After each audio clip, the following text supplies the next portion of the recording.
Maro kosa ny mipetraka amin'izao fotoana izao eo amin'ireo solombavambahoaka sasantsasany manoloana ny fitantanam-bola ao anatin'ny anteny mera-pirenena. Raha ny fanazavana izay nentin'izy ireo dia tokony hisy hatrany ny fanazavana sy ny tatitra izay hoentina manoloana ny fitantanam-bola ao anatin'izany androm-panjakana izany. Mitaky ny siny mangarahara amin'ny fitantanam-bola eo anivon'ny anteny mera-pirenena ny ampahan'ny solombavambahoaka ny Madagasikara.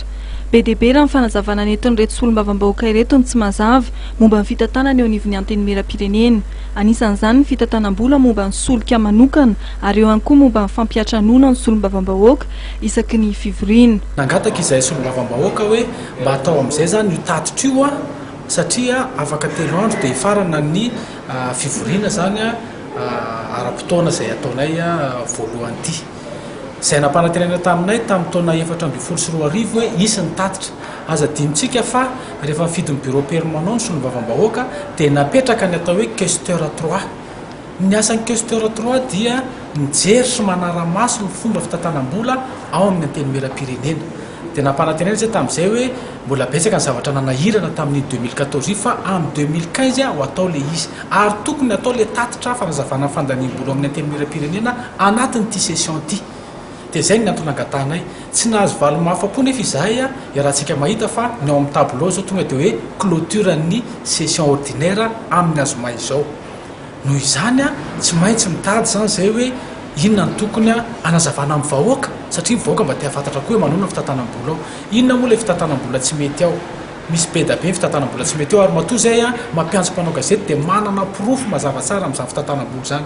Omeko ohatra fotsiny nareo eo amin'ny taux de régulation ny carburant zany na ny ticket carburant dia efa 85% nefa naloha efa nalefa ny amin'ny anteny mera-pirenena. Nefa izahay solombavambahoaka dia ny atsasan'io vola azonay zany na ny ticket azonay anatin'ny volana jona ny azonay amin'izao. Ary raha nanontany taty ministera zay dia niteny ministera hoe efa lasany daholo efa 85% mandrapa tonga ny amin'ny mois de décembre zany 15% sisa ny ticket de carburant anay. Tsy teny koa ohatra fotsiny eo amin'ny lafin'ny fampiantranona na ny hébergement. Ny hébergement zany dia tsisy mandeha amin'izay tokotanina satria misy solombavambahoaka izay tsy mahafantatra akory ny hôtely nefa dia amoahana vola amina hôtely.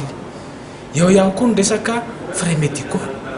Frais médicaux efa 90% ny volana efa voaray nefa ny fahasalamanao na mpiasa fa tsy ny solombavambahoaka ihany tsisy mandeha amin'izay tokotany satria na fanafody ary tsy misy. Izany zavatra rehetrarehetra zany ary ny tena zavatra ataontsika hoe mahavalalana mihitsy mahita azy dia le ataontsika hoe fonds spéciaux.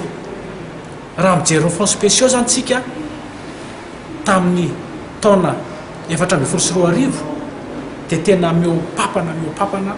Anisan'ny notakian'ny solombavambahoaka ihany koa ny siny mangarahara momba ny sora-bola 12 miliara ariary avy amin'ny ministera ny vola sy ny teti-bola ho an'ny anteny mera-pirenena. Eo ihany koa ny fanomezana tolo-bahatra eo anivon'ity androm-panjakana ity. Manoloana ireo dia miantso ny idinan'ny inspecteur d'État anara-maso ny fitantanam-bola ataon'ny braomaharitry ny anteny mera-pirenena ny solombavambahoaka izay mihoatra ny 30 nanao fanambarana ny raisana teny amin'ny lapan'ny Tsimbazaza.